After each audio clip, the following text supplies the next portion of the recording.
السلام نے ایک دفعہ ارشاد فرمایا، علی دو قسم کے لوگ انتہائی بدبخت ہوں گے پوری کائنات میں، آدم علیہ السلام سے لے کر میری امت تک پوری کائنات انسانیت میں دو ایسے بدبخت لوگ ہوں گے، ان میں سے ایک پہلے گزر چکا ہے، اور فرمایا وہ شخص آل سمود میں سے تھا جس نے حضرت صالح علیہ السلام کی اونٹنی کی کونچیں کاٹی تھی، اور دوسرا بدبخت ترین شخص اے علی وہ ہوگا جو تمہاری اس داڑھی کو خون آلود کرے گا۔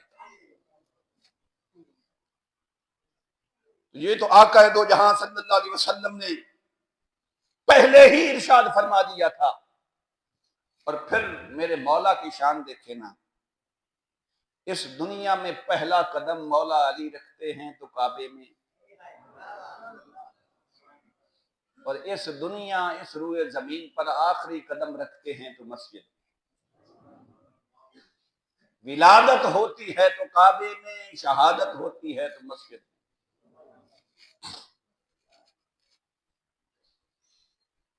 19 رمضان المبارک 40 ہجری کو کوفہ کی مسجد میں آپ پہ حملہ کیا گیا۔ آپ فرماتے ہیں کہ حضرت امام حسن مجتبی علیہ السلام بلکہ فرماتے ہیں کہ جو آخری رات مولا کائنات نے اپنے گھر میں بسر کی، صبح اٹھے تو فرمایا حسن مجھے رات کو آقا نعمت صلی اللہ علیہ وسلم کی زیارت ہوئی ہے۔ اگلے لفظ سنیے، تو میں نے آقا علیہ السلام سے ان کی امت کی شکایت کی ہے کہ یا رسول اللہ آپ کی امت کے لوگوں نے میرے ساتھ وفا نہیں،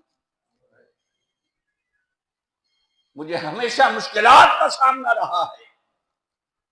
تو میرے آقا نے فرمایا، مولا کائنات فرماتے میرے آقا نے ایسے ہی خواب میں فرمایا علی دعا کر اللہ تجھے ان سے بہتر لوگوں میں لے جائے اور ان میں کوئی بدتر لوگ بھی۔ اب میں اس حدیث پر، اس روایت پر آگے جو ہے مولویوں کے فتوے بڑے تیز ہوتے ہیں، آگے نہیں کمنٹ کرنا چاہتا، مگر آقا علیہ السلام نے فرمایا کہ علی تو دعا کر کہ اللہ تجھے ان سے بہتر لوگوں کی طرف لے جائے اور ان میں کسی برے شخص کو مسلط کرے۔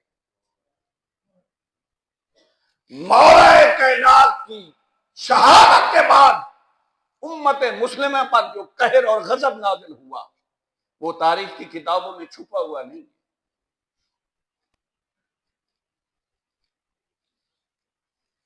یہ ایک بدبخت شخص عبد الرحمن بن ملجم تھا جسے کتام نامی ایک عورت نے لالچ دیا، اس نے پتہ نہیں کتنے ہزار درہم اور مولا کائنات کا قتل اپنے نکاح کے مہر میں رکھا۔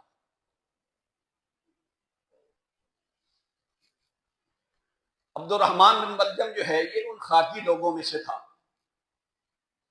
تیار ہو گیا۔ امام غزالی رحمت اللہ تعالی علیہ ارشاد فرماتے ہیں کہ نفس پرستی اتنی بری بلا ہے جو بادشاہوں کو غلامی کی زنجیروں میں جکڑوا دیتی ہے۔ بادشاہ بھی اگر لالچ میں آ جائیں اور نفس پرستی میں آ جائیں تو زنجیروں میں قید ہو جاتے ہیں۔ عبد الرحمن بن ملجم 10 دن اشعث بن قیس کے پاس مہمان رہا کوفہ میں،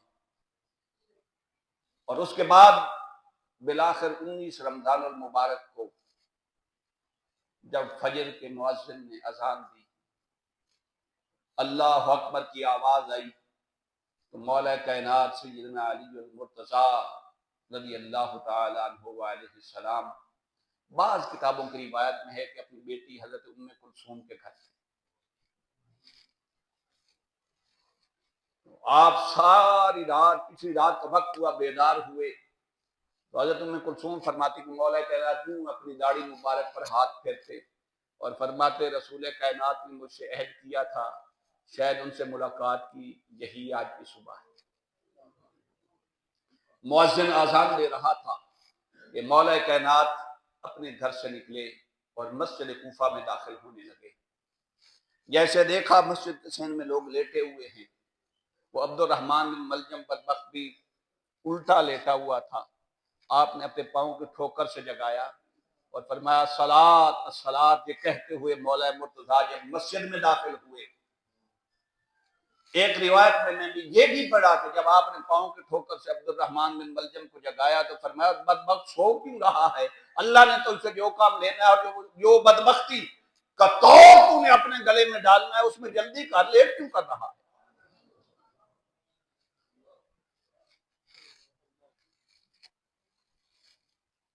مسجد میں داخل ہوئے، پہلی رکعت ادا کی، ابھی سر سجدے میں تھا، عبد الرحمن بن ملجم نے تلوار سے وار کیا اور نعرہ بلند کیا الحکم للہ۔ وہ کہتے تھے کہ قرآن پہ فیصلہ ہوگا، وہ کہتے تھے کہ علی کا فیصلہ نہیں چاہیے، اللہ کا فیصلہ چاہیے۔ مولا کائنات رضی اللہ تعالی عنہ وعلیہ السلام، آپ کے سر انور پر جب تلوار سے وار کیا گیا، تلوار آپ کے دہن مبارک تک پہنچ گئی۔ بیجا تلوار آپ کے دہن مبارک تک پہنچ گئی، اور جب آپ کے سر مبارک سے خون بہنے لگا، یہ علی ہے۔ پیچھے ہٹے تو پیچھے امام حسن تھے۔ فرمایا بیٹا مسلمانوں کی نماز خراب نہ ہو، ایک رکعت میں نے پڑھا دی، آگے بڑھ کے دوسری رکعت کی امامت تم کرو۔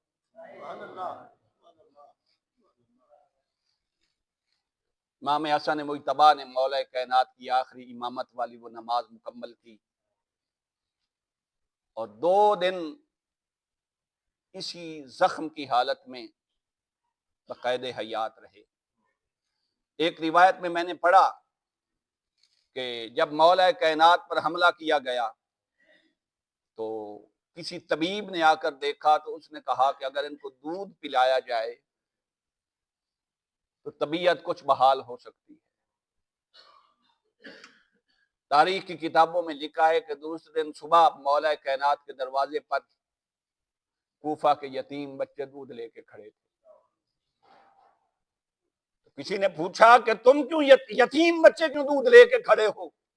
تو کہنے لگے کہ اب تک تو یتیم نہیں ہوئے تھے، اگر علی اس دنیا سے چلے گئے تو سارے کوفے کے بچے یتیم ہو جائیں گے۔ 21 رمضان المبارک کو آپ کی شہادت ہوئی۔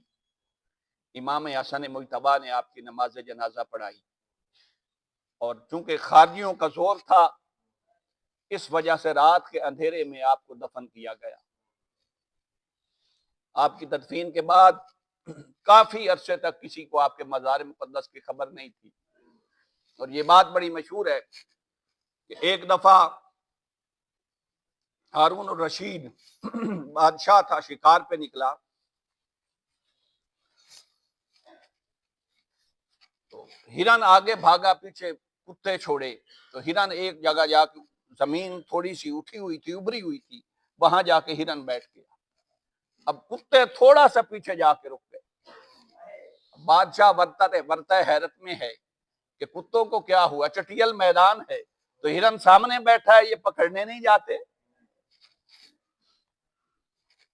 بادشاہ وہیں حیرت زدہ کھڑا تھا، ایک شخص اس کے پاس آیا، اسے محسوس ہوا کہ یہیں کا رہنے والا ہے، بدو ہے۔ اس سے پوچھا کہ وجہ کیا ہے؟ میرے کتے اس ٹیلے کے قریب نہیں جاتے جو زمین سے تھوڑی سی ابری ہوئی جگہ ہے۔ اس نے کہا کہ آزا قبر علی ابن ابی طالب،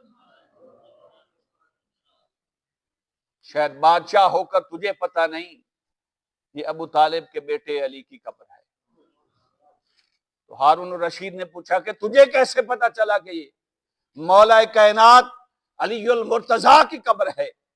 اس نے کہا کہ میرا بابا میرا والد حضرت امام جعفر الصادق کے ساتھ اس قبر کی زیارت کے لیے آتا تھا، اور پھر اس نے کہا کہ مجھے بابا نے بتایا کہ امام جعفر الصادق نے اسے بتایا کہ وہ اپنے والد گرامی امام محمد باقر کے ساتھ اس قبر کی زیارت کے لیے آتے تھے، اور امام محمد باقر نے اپنے بیٹے امام جعفر الصادق کو بتایا کہ میں اپنے والد حضرت امام زین العابدین کے ساتھ اس قبر کی زیارت کے لیے آتا ہوں۔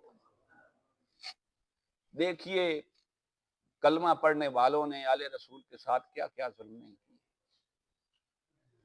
مولا کائنات کی شہادت کے بعد امام حسن پاک کا دور گزرا، امام حسین کا دور گزرا، امام زین العابدین کا دور گزرا، امام محمد باقر کا دور گزرا، امام جعفر الصادق کا دور گزرا، تب تک تو قبر علی کی کسی کو خبر ہی نہیں تھی۔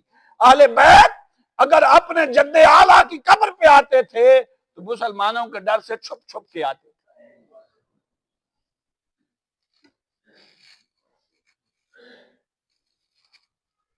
تاریخ نے یہ دور بھی دیکھا ہے کہ وہ علی جس نے ایک ہاتھ سے خیبر کا دروازہ اکھیڑا تھا، کسی نے پوچھا کہ آپ کھانا کھاتے وقت سوکھی روٹی ہو نا جو کی تو کھاتے وقت آپ کے جو ہے آپ کی پیشانی پہ پسینہ آ جاتا ہے، وہ ایک ہاتھ سے خیبر کا قلعہ کیسے اکھاڑا تھا، دروازہ کیسے اکھیڑا تھا؟ اور وہ ایسا دروازہ تھا جسے عام لوگ نہیں، تاریخ کی کتابوں میں تک تگڑے 40 جوان مل کے اٹھایا کرتے تھے، ایک دو بندے نہیں، کڑیل 40 جوان اٹھایا کرتے تھے، جسے میرے مولا نے یوں اٹھا کے پھینک دیا۔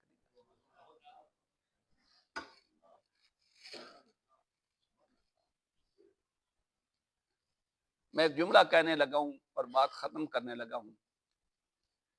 نبی کے کلمہ پڑھنے والوں نے نبی کی آل کا خون جتنا سستا بیچا ہے، شاید دنیا میں اتنا سستا سودا کبھی نہیں ہوا۔ کلمہ پڑھ کے رسول کائنات کی آل کا خون جتنا امت نے سستا بیچا، نام نہاد کلمہ پڑھنے والوں نے جتنا سستا خون بیچا، شاید دنیا میں اتنی کوئی سستی شے نہ ملتی۔ رب کائنات کے حضور دعا ہے کہ رب کائنات ہمیں آقا علیہ الصلوۃ والسلام آپ کی آل پاک کی کامل محبت اور عقیدت عطا فرمائے۔ وآخر دعوانا الحمدللہ۔